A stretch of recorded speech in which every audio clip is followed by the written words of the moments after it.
So hello, everyone. Hello, Christina. It is a pleasure today to welcome you to our third episode of our podcast. I'm very excited to introduce you to everyone. Christina Shailas. Thank you. Thank you. You are the CEO of Gear Education. And the topic that I wanted to cover today with you was about early tech beginnings. So I wanted to name this podcast Growing Minds in the Digital Era. So education, it's late, so I'm going to be messing up my words a lot. But technology in the early years, basically, and raising children in this era of digital and technology and generation tech, right? Isn't that what they call them now? Tech, yes.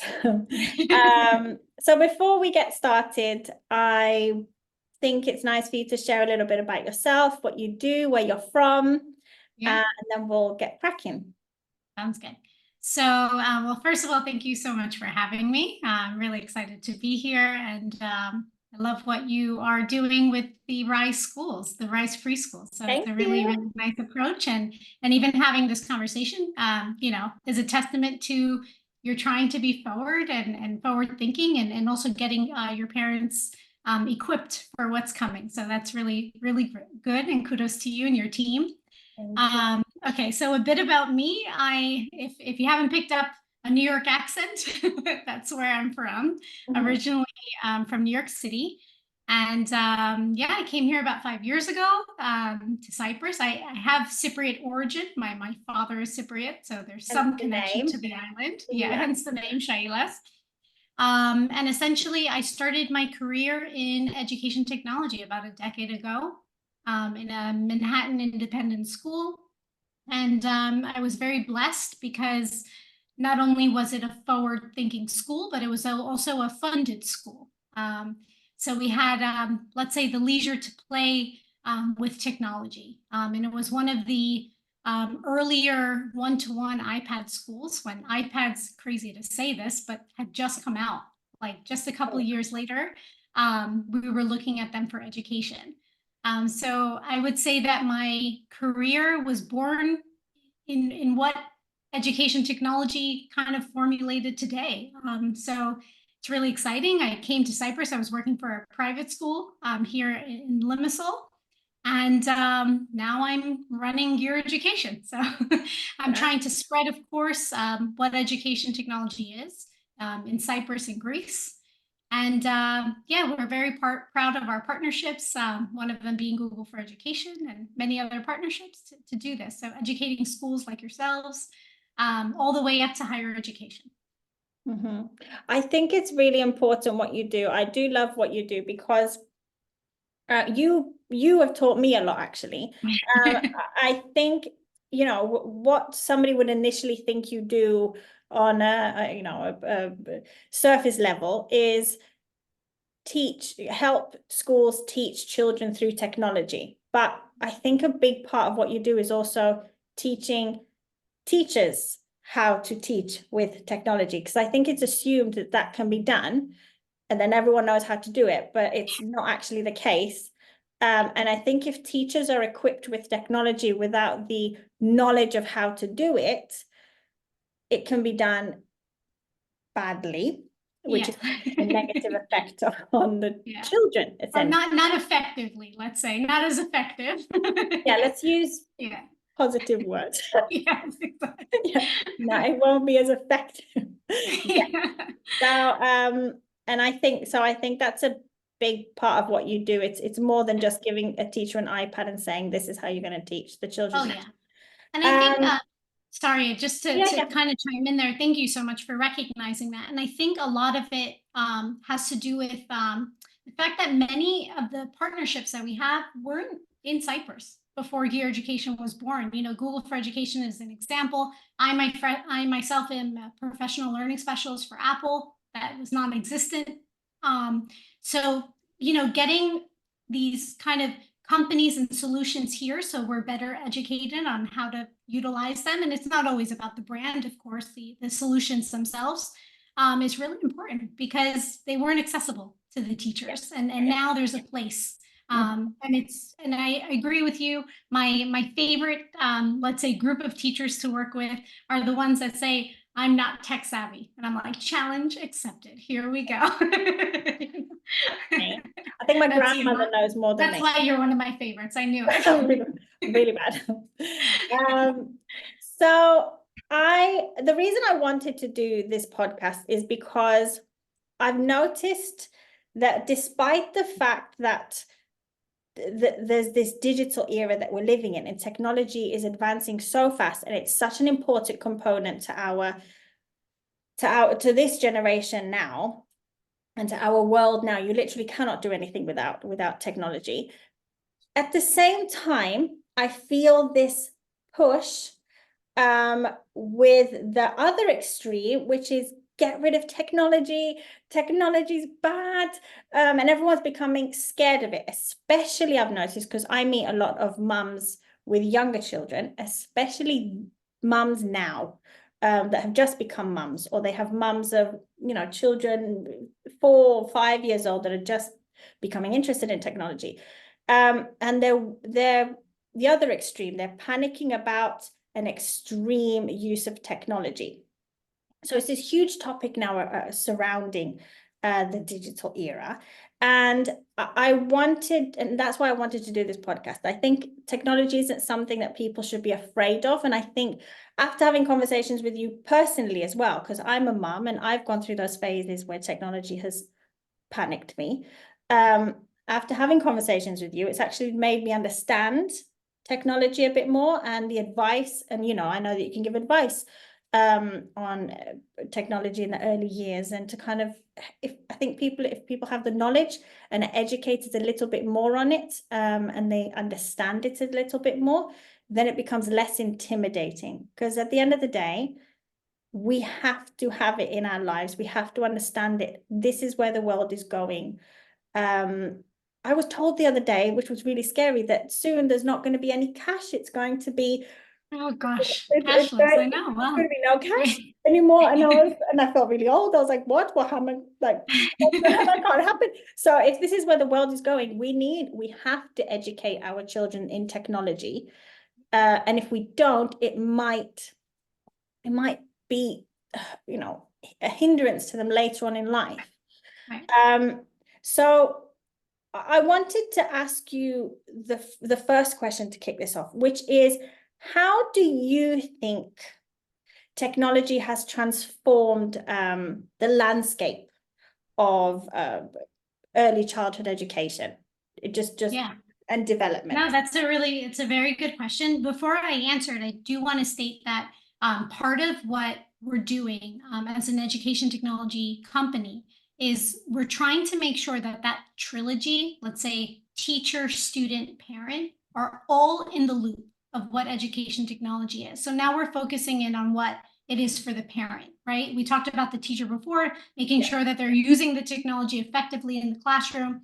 The students also is a big part of that. And I'm sure we'll get to that at some point. Online safety, digital citizenship, these are all topics of that are very important to their well-being and their growth. But then it's also the parent side, right? Yeah. And that's a very important aspect, because you brought something up. You said the fear factor. Now, I think that there's two fear factors here. I would say there are parents that are not aware of the technology, and a fear factor arises from that. And there's nothing wrong with that. It's a very natural thing. If you don't know, then your natural progression is to have fear and maybe take it away. But what I would say as a kind of, high level advice to that is that even if you do take it away, at some point, like you said, your student or child is going to face it, right? So let's give them the tools to face it and know how to deal with it when it comes their way. That's kind of the approach that we're getting at. Now, landscape, it's a very good question. And I think that to answer this, we have to go pre-COVID and post-COVID. Unfortunately, there's this kind of conversation of what was happening before that. And I think that a very obvious post-COVID effect is that technology came more heavily into the classes. Before, I would say, even as an educational technologist, technology was kind of, we were looking at ways to enhance, transform, things like that. But after COVID, it was more like a continuance of education. It became like a reliance on technology. And especially in the early years, there was a lot of coping involved in terms of how do you get such a young age group to cope with utilizing technology, especially maybe with a teaching staff that isn't kind of prepped on how to use it. It has definitely changed the landscape. I would say that it has come to an earlier student body, let's say a child body. They're kind of utilizing iPads so early, or tablets or devices or whatever it is they're using. I hear comments from parents that they say, they know how to use it better than I do, which is a bit intimidating, right? Many times. 100% they do. And I think that this landscape, we have to be very careful because there are users, right? Meaning how to use the technology, but we also have to educate our children of what is behind that, right? And that's why I want to bring those conversations about online safety, digital citizenship, where it's age appropriate, right? We have very different conversations at early years than we do in middle school, high school, and then even adults. I mean, I love having the online safety conversations with adults when we're talking about privacy, right? What we release online, all of these types of things is just, we have to do it in a very age appropriate way.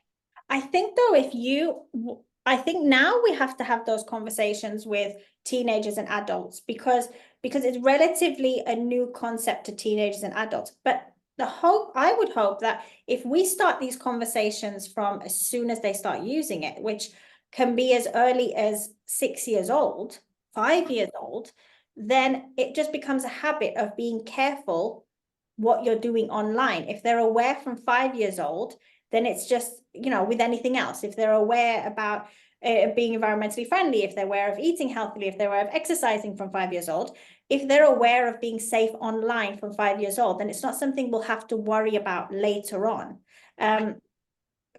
Hope potentially.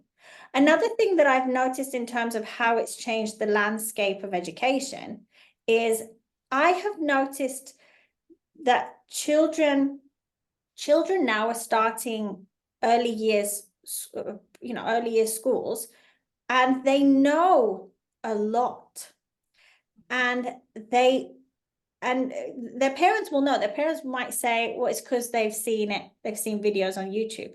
For example, the curriculum might say they need to learn by the time they're 3 years old, they have to know how to count to 10, for example. They're already counting to 50 because they've seen a song on YouTube. I think it's something that we have to be aware of as educators, that children are going to know a lot more because of the technology that's been exposed to them. Yeah. You already know how to use iPads. If you have an iPad in the class, I think you've identified one of the benefits, right? And this is, you've identified it in such a nice way because it's something as simple as counting for an early years child, right? But it can later take into effect something like a high school child learning how to code and not needing a coding class in their school to teach them how to do that. They can take a class online and all of a sudden they have the whole pathway to follow. So it's really interesting. And I think as educators, what technology has done is kind of reshuffled us a little bit. Because now we have to find not only a curriculum that engages our learners, because they're finding out so much information online, but it's also curriculum that essentially, keeps our learners on their toes, but also assesses them in a correct manner too. And I think maybe that's getting to like a middle school, high school type of conversation, but assessment is a big tool. I mean, now we're talking about AI, right? AI is going to change the landscape completely about how we assess our learners. Yeah. I'm not going to lie, Christina, I'm terrified of AI.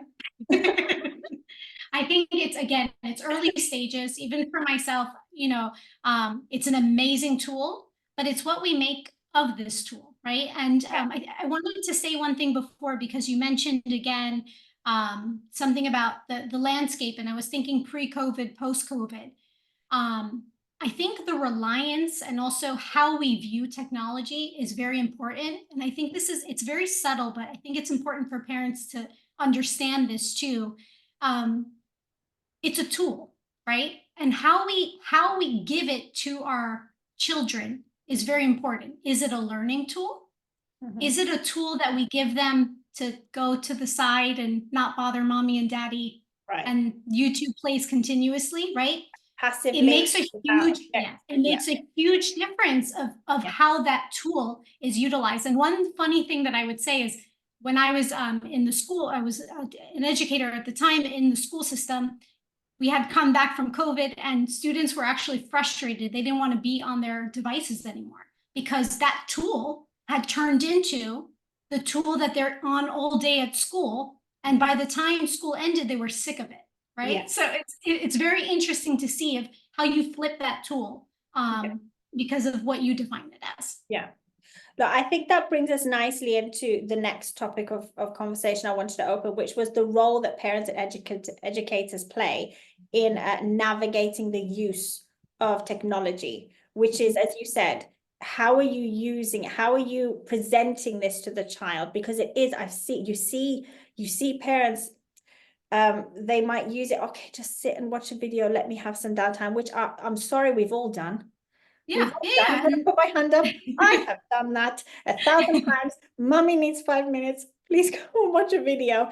So I'm not saying it's a bad thing, but it's how we need to know as parents, as educators, that it's not something that should be used habitually as passive. And if we use it as an active tool and a purposeful tool, then it can benefit them. That's right. And you said it. It's about active versus passive. And that's what we're doing when we're educating teachers on how to use these tools. As soon as it becomes passive, and this can happen in a classroom, you walk into a classroom and you have a teacher saying, do the assignment online, and then the teacher is not engaging with those students, all of a sudden it becomes a passive tool, right? So this is important in all realms. Yeah. I think another thing worth mentioning in terms of technology and the role that parents and educators play is, I think as parents, we should always remember that we also are an example for our children. How do we use technology? Are we just scrolling on our social media? Are we or are we using it effectively? Because we are the example for them. And I've seen many parents who get frustrated with their children. You're sitting on the iPad all day, you're sitting in front of the TV all day, but then you'll also see them doing the same thing. So you can't get mad at the child for doing that. So I think we are, as just like everything else, really. I think they watch us eat. We model their behavior, and then they look up to us in that way. I think you said it spot on. It's not an easy thing to do. To parents, it's tiring. Sometimes, you need that, 5 minutes to scroll. It's not an easy thing. It's something that we have to be very conscious of, because they are looking at how we use it, right? They're looking at us all the time. Whatever we do, they're watching us. Yeah, they're watching us. We have to be perfect all the time. Yeah. I wanted to ask you, what are some, as educators, what are you recommending to educators about some innovative, I told you it's late, innovative ways to integrate technology into schools? What advice do you give to educators? What tools do you give to educators? That's a very good question. It's basically what we do. So I'll try to keep it, again, more generalized. What I say to the educators always is that if what you can be done, what you do basically can be done without technology, because it's easier that way, then don't think to do it, right? There are things that technology has its place. and there's a reason for it. If it makes it easier or does something in a more enhanced or transformative way, that's when we place it in the classroom. And that's for everything, to be honest. If you're using it and it's making your life more difficult or creating obstacles in your classroom, then obviously that's not the right place for it, right? And when you're in that mindset, it kind of gives you guidance of when you're choosing to use it and when you're not choosing to use it. I think that educators sometimes feel that technology has come in, it's removing them from the classroom, tech is coming in and replacing them. It's not like that. We are active facilitators, and technology does a lot of things. What can it do? For example, you have a ratio of, I'm just making it up, maybe between one teacher and perhaps 25 to 30 students. That ratio wasn't created because the education system came together and said, this is the ideal ratio for teacher to student for learning. No, that ratio came about because probably that's what they needed to fit in the classroom, right? We even have schools that are trying to go under that ratio, and sometimes it becomes extremely challenging for a teacher to manage 30 different learning paths, because that's what they are. They're not just students, they all have individual ways of thinking and expressing themselves. So there are platforms, right, that can facilitate individualized learning environments for your students. So one example could be you're running a lesson in your class and you have a student that you notice has fallen behind. Instead of kind of pointing out or setting that student to the side, that becomes a very visible act in the room, you can discreetly give a different assignment to that student through a platform and says, focus on this right now, and then we'll get to something else, right? And you can do that spontaneously. You didn't have to print worksheets beforehand, think of all the different scenarios for these students. You can do that on the spot. And there's technology that will assist with that. I'm not going to name any names. I'm not trying to use this as a platform to brand or market any companies, but there are ones that are actually creating, let's say, solving linear equations and can generate many different examples of that. And not only that, take your student based on how they're answering those questions on a specific pathway, right? So this is, the teacher is still active in terms of understanding where that student is, but now they have a pool of resources to assist them to make sure that everybody's experience is tailored to what their needs are, right? That's just one very small example. Yeah. That's an impressive tool. Yes, it really is. That's a good one. But what would you say then to parents who are worried about, the schools, including my children's school, that they have iPads in the class? My children have had their own iPads for school since year 2.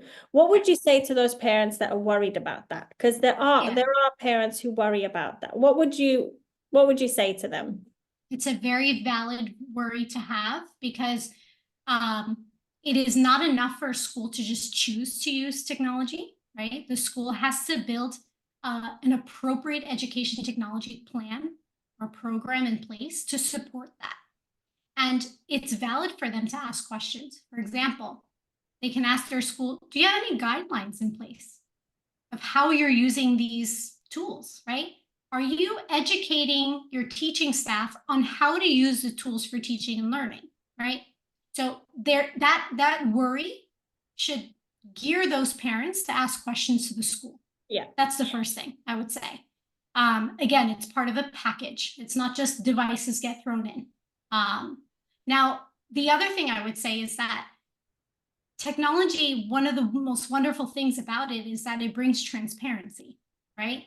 And this can happen from all the way to, from administration to see what's happening in the classroom for students and teachers, but also a little window for parents. And isn't it a wonderful thing to be a parent, to know what exactly is happening in real time? Not just, okay, the quarter ended, I found out the grades. That's not transparency. Transparency is following the pathway of that student. And I think that alone, from what I've seen from implementing the technology in a correct manner, when you get parents educated on how to actually view what their children are going through and assist them better, that alone can win them over. Yeah. Because it's being utilized correctly. Yeah, but again, it's what we said about the educating the parents, because a lot of parents just hear iPad and they panic and they think, oh, they're playing games on it, or they're writing and they're not going to be able to use their fine motor skills. But I had this conversation with somebody recently and they were worried and they said, they're using the iPads in school and they're using it too much. And I said, go and ask the school. I've never asked. To be honest, I just trust that they know what I trust the school, and I know that they know what they're doing, and I trust them blindly. But I said, ask. If you don't trust them, ask. Go and ask, how are you using it? What are the strategies you have in place? So I think it's good advice. It's a very important thing. And sometimes these schools, schools in general, they have a lot that are going on. And if you give them a different angle to see it, they may be able to develop some sort of plan or even program. I know at previous schools, we've had parent coffees where we would invite all the parents in and talk about something that we're doing with technology, or even parental control, something similar that we had discussed with your parents too. These are all important things. And one other aspect, again, it's part of an education technology plan. One of the most important features to have in an education technology plan is, if you have devices, a management system to manage these devices, to make sure that these tools, they aren't going to any YouTube channel. They're in a safe, guided environment. So again, not all schools are doing this. And parents can, if they're educated to know, oh, actually, no, this is what a correct education technology plan looks like, they can bring that up to their schools. Yeah. No, I think that's good. And I apologize for the phone ringing. It's okay. We couldn't do not disturb that one, huh? I have no idea why the phone's ringing at this time. No, I apologize. Maybe questions are coming in for our webinar. Right. So I wanted to go on a little bit. I wanted to touch upon a little bit the how you feel technology, if it is, how it's impacting social interactions and emotional development in the early years, if at all. Like, for example, speaking from my side of things, my sons, I have a 10 and 11-year-old. When we were children, when we were 10 and 11, we would go out and we would, you can silence that, please. Thank you.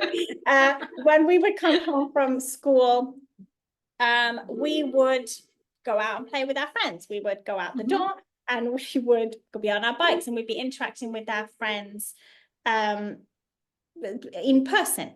But now that my sons come home and they're still interacting with their friends, but they're interacting with their friends online.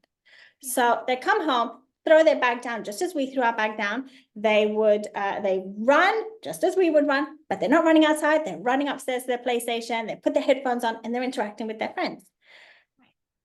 Is this bad? Is this good? It's really hard to say bad or good, right? I think that it's just a different way of interacting. And this is what we're saying, that technology is changing the landscape. I mean, you gave an example before that soon will be cashless, right? Is that bad? Is it good? We don't really know, right? We don't, I'm sure it's great in some ways, maybe bad in some others, but the fact that this is how now we're interacting with each other. I mean, it's not to define whether it's bad or good. What we can do as parents of a different generation, let's say, is remind them that, we are existing amongst each other physically, and it actually is an important thing to not go into that zone completely, and kind of interact with those that are around us. I think that's a very important thing. Or, one of the most important things when we talk about technology wellness, for example, is going offline, right? Closing your device, getting away from the screen, your eyes, your brain. It's so important for all of that to happen. And these are conversations that we do have to remind, because there's a little bit of a a reliance on these tools. I don't want to call it a drug or anything like that, go as far as to say that there's a dependency in that way. But it's very important to remind them of that. Yes. And again, it's the way they've learned to interact. I think that, we often talk about a generation that I think if I'm not mistaken, was probably the last generation that grew up playing on the street, right? Yeah. But I was also the generation that in my early, let's say middle school to high school, my interaction became AOL, America Online. Right, yes. Right? So like, I'm in that weird mixed generation that knew what it was to be like car and pull over, and it's just a transition that we're making. And there's really nothing that can be done because, as we can see, there's a lot of change in the world and we have to adapt to it as well. Can you imagine if our children were not equipped to communicate in the world that is changing? That's also a scary feature to think about as well. Yeah. So it's just about balance, really. It really is. To interact online and it's fine. The social interaction online is fine, but the human contact is just as good. And it's you know what the other aspect is I think one thing that we have to remember is I always talk about with students when I'm doing these sessions is skeletons in your closet. I may have mentioned this to you, Katerina, before, but I always say to them, I don't envy you as a generation, because when I was young and I would say something to another student, it'd be in person, I would say it, and then it would be gone and try to prove what I said, right? This generation, as we know, is writing everything and it's documented and they don't have a sense of that. And that's a very important thing to emphasize, because I think that more so than communicating online, the actual, let's say, evidence has changed, because now it's solidified, right? It's there. You can't really take it away. And that is a very important thing for students for children to understand. So I need to teach my sons that. What they search, I'll find it. Oh yeah, all of it. Every click type in that little Google box. I'm going to. So, do you have any concerns? As an expert in technology, do you have concerns regarding the potential long-term effects of early exposure to technology with children? Early exposure, I mean, in your opinion, how early should children be exposed to technology? What is that's a golden question, I think. It's a good question. Everyone it's a hard opinion. So how early do you think, if it's too early, are you worried about long-term effects, as an expert in this field? Tell us. It's a good question. I think that when it comes to technology, again, I'm going to go back to what I said in the beginning with the educators. There needs to be a purpose. Okay. So for me as an educational technologist, technology is used for the purpose of educating. So I think a parent can decipher if they're putting technology in the hands of their little ones. Are they learning? I found some web results. Oh, hey Siri, stop. Siri wants to participate. There we go. Siri wanted to participate. My Siri's like I planned that. As well. But what I'm trying to get at is if the technology is being placed too early and it's not being used as a learning tool, right? And it's being used as a tool to occupy, for example, then I don't think that it's being used with purpose. So I'm not going to define an age and say it's this certain age, but I think that parents can decipher the right tool at the right time that's for development of that child. What I would say is everything with balance, right? Because overuse becomes dependency, right? And also try to make it, because when it comes to devices, and we keep talking about technology in a broad sense, but we're really talking about devices in this. Yeah. It feels like a very personal tool. And I always use this example with the sessions that I do with students, especially when you're like on an iPad or a phone, it's small. And there's this feeling as if it's just you and that device. It's a very personal experience, despite the fact that we know it's not actually. It's a very public, especially when we're in a social domain. You go into this little social world. media. Yeah, you get into this little world. Try your hardest as a parent to make it into a collaborative, engaging, work, teamwork type of experience. So if your child is using that device to do a learning activity, be with them doing that learning activity as well. Engage with them, ask them questions. I don't think that if you're utilizing it in that way, you have to fear. But when you are utilizing it as a babysitter, right, that's where it becomes problematic. And that's with anything, right? Yeah. We can remove the word device or technology and say, I'm placing this as a passive tool for my, that could be problematic with any learner. Yeah. You gave another piece of advice going on to the next one, which is how I wanted to close this conversation, which was your advice to parents. You've just given a great piece of advice. And last time during our parent seminar, you gave a really good piece of advice to one of our parents, which was when you're using technology, when you're using devices, to avoid them locking themselves in their room or doing it in an isolated fashion. So even if they're going to play a game by themselves, to do it in a family space. And after that seminar, I actually took my son's PlayStation out of his room and I brought it down to the living room. And it's made a difference. He feels less, to me, I don't know how he feels. I didn't ask him how he feels. How I felt was he's less isolated. And I can hear what he's saying, and I can hear what conversations he's having with his friends, and I can hear what they're saying. So I feel safer, as opposed to them closing themselves off from the rest of the world. They also feel like they've stopped existing in the real world, and they're in this make-believe place. I feel if I'm cooking in the kitchen while he's playing on PlayStation, or they're playing on the iPad, they're still in the real world. They're still in touch with reality. It's a very important thing, and you hit it spot on. I actually, my father is a technologist himself. He's a programmer, and it was one of the things that I think from my circle, I was one of the earlier homes to get a computer, even before America Online, as we said before. There were these games that we would play, and that was his rule. Computer was in the public space. Okay, but then it was like one computer for the whole house. But I remember when we transitioned to laptops, it was still the same rule. And I didn't like it so much, but I really do appreciate that now, because there should be no reason. What are you hiding from, right? And also, when we're working with educators too, the most important thing when you're running a class with devices is the circling around the room.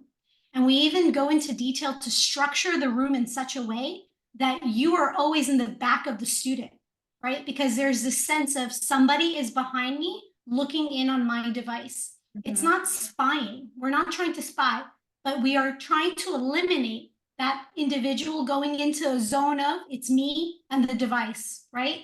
It's a very important thing to tap in every once in a while. I'm still here. Are you using it as the right tool, right? Yeah. And this is whether it's a learning tool, a leisure tool, as you explained before. All of that is very important. Yeah. Well, thank you. Thank you for that advice. I think we've covered a lot of, I think we would have covered a lot of questions that parents would have, educators as well would have. And I think, I really appreciate your advice, your knowledge. Yeah. But I really enjoyed that. Yeah, well, thank you for having me. And I'm gonna say one thing is what you're doing is so important as a school.